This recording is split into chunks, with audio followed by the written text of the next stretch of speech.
Narrativas Voces presenta 1000 maneras de morir en el Irapuato del siglo XVII. Dossier del historiador Jorge Luis Conejo Echeverría, Revista Argonauta. No hace mucho tiempo estuvo de moda un programa llamado 1000 maneras de morir, donde se recreaba la forma en que diversos hombres y mujeres dejaron este mundo. Por esas mismas fechas nos encontrábamos trabajando en el archivo histórico de la parroquia de Nuestra Señora de la Soledad de Irapuato. Entre un montón de cajas y libros viejos, nos topamos con los registros de defunción que los sacerdotes elaboraron hace más de 300 años. En ellos encontramos pequeñas historias que dan cuenta de la muerte de los habitantes de la congregación de Irapuato y de cómo fueron sus últimos momentos de vida.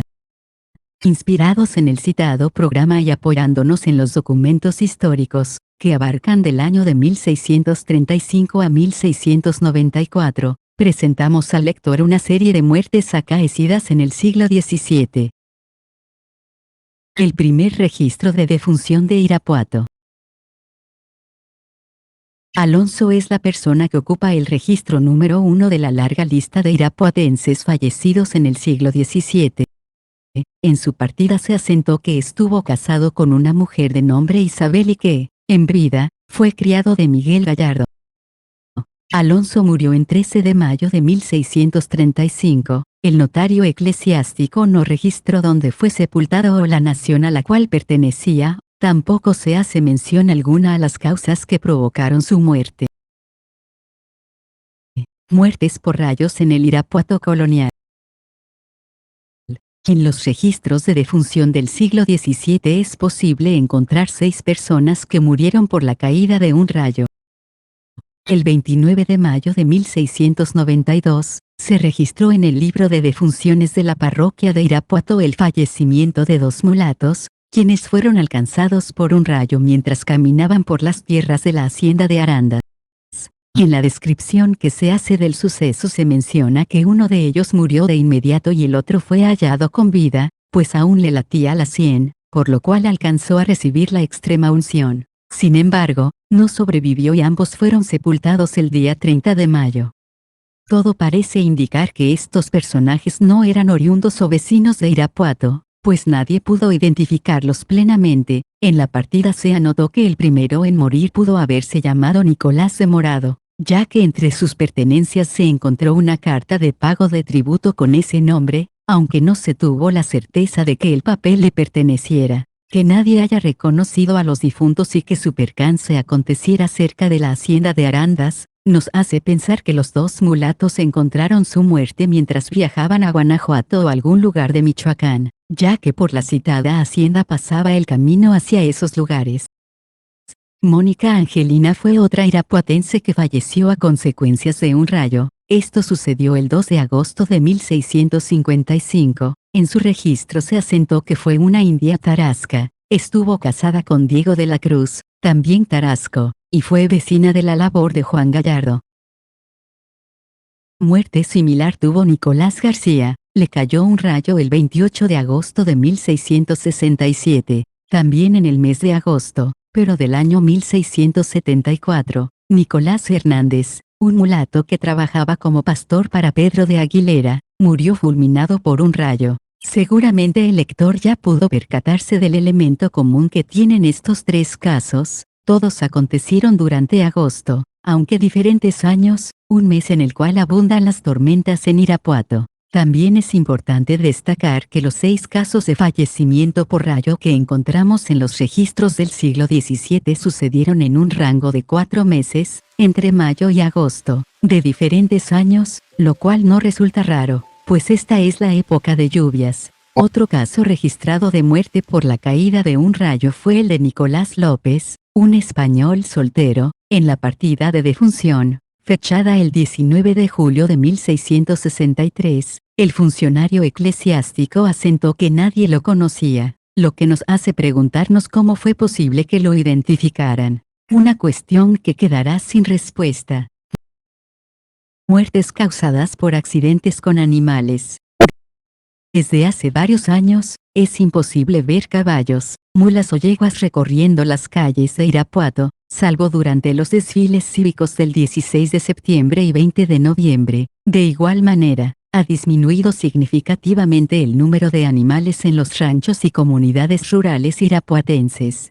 Sin embargo, hay que recordar que en la época novohispana los caballos, mulas, burros, yeguas, toros, etc., fueron un elemento fundamental en la vida cotidiana, pues eran empleados como medio de transporte, fuerza de trabajo y con fines recreativos. El uso diario que se daba a los animales propiciaba los accidentes y estos causaron la muerte de más de un irapuatense. El 1 de febrero de 1644, Agustín encontró la muerte en la plaza de toros de la congregación de Irapuato. No sabemos si esta persona fue torero o un espontáneo que saltó al ruedo. En su registro de defunción solo se anotó que no se pudo confesar porque lo mató un toro en la plaza. Lo que sabemos sobre él es que fue un indígena oriundo de Irapuato, casado con una mujer de nombre María. El padre de Agustín fue Diego de la Cruz, quien se ganaba la vida como cantor en las iglesias de Irapuato. El caso anterior es el único que encontramos en el cual estuvo involucrado un toro.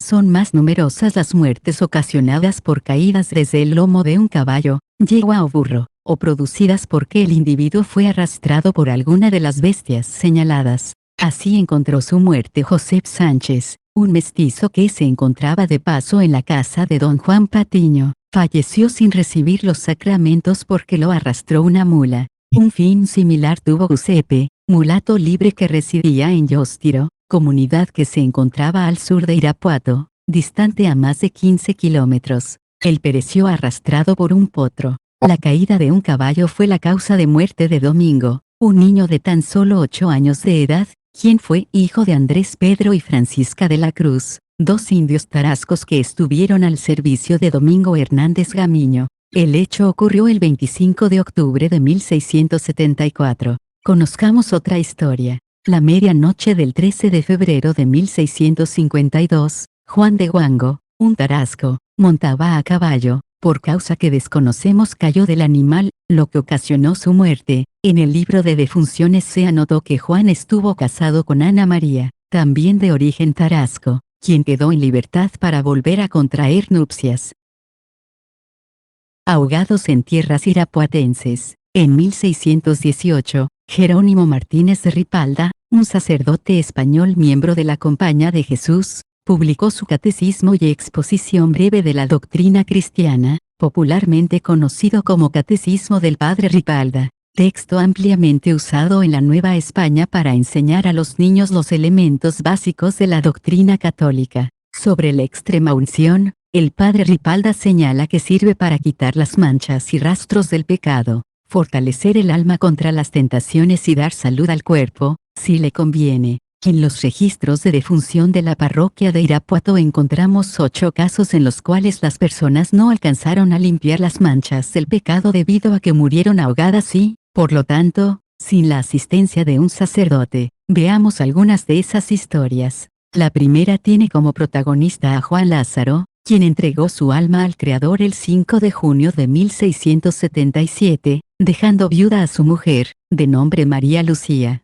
La partida de defunción nos informa que Juan Lázaro se había dirigido a la hacienda de Cuerámaro para ver a sus hijos. Cuando regresaba a Irapuato se arrojó al río Turbio, el cual se encontraba crecido, y murió ahogado. Un caso similar fue el de Diego, un indio otomí, vecino del Corral de Piedra, quien se metió a bañar al río un 12 de junio de 1676, y ya no salió con vida. Mismo fin tuvo Francisco Juan, también otomí, murió ahogado en el río, el 28 de julio de 1682, su cuerpo fue hallado 4 días después del suceso. No solo los hombres murieron ahogados, también encontramos un par de situaciones donde las mujeres fueron las protagonistas. Uno de esos casos fue el de Andrea, una indígena vecina del Cuisillo, al suroeste de Irapuato, que pereció en una noria el 14 de septiembre de 1646. Casi 4 años después, el 8 de mayo de 1650, otra indígena falleció por ahogamiento en una noria del Cuisillo. Su nombre fue María y tenía 60 años.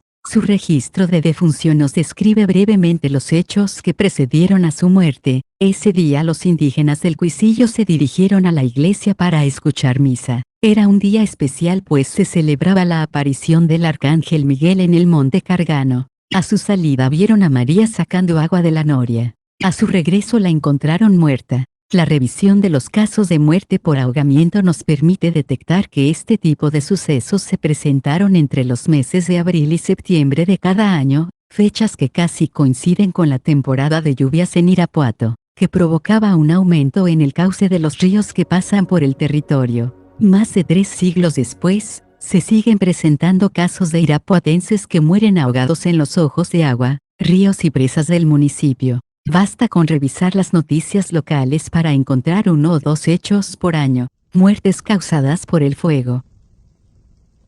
El 21 de marzo de 1684, Bartolomé Pérez y Gaspar Diego, ambos sirvientes de Diego de Zavala, se encontraban en el monte conocido como de Don José de Alcocer. El fuego les arrebató la vida en ese lugar, pues ambos murieron quemados. El hecho de que perecieran el mismo día, en el mismo sitio y que trabajaban para la misma persona, nos hace pensar que se encontraban laborando en el momento de su deceso. Cabe la posibilidad de que ambos estuvieran quemando el cerro con el fin de desmontar las tierras y aprovecharlas para la agricultura, o bien, pudieron ser alcanzados por un incendio provocado por el calor de esa época. No podemos saberlo con seguridad, pues el registro de defunción no da información al respecto. Sobre el lugar donde estas 2 personas sucumbieron, podemos decir que el monte al que se hace referencia puede estar ubicado en lo que hoy son las comunidades de La Soledad y en Yostiro, ambas situadas al suroeste de Irapuato y distante una de otra a pocos kilómetros.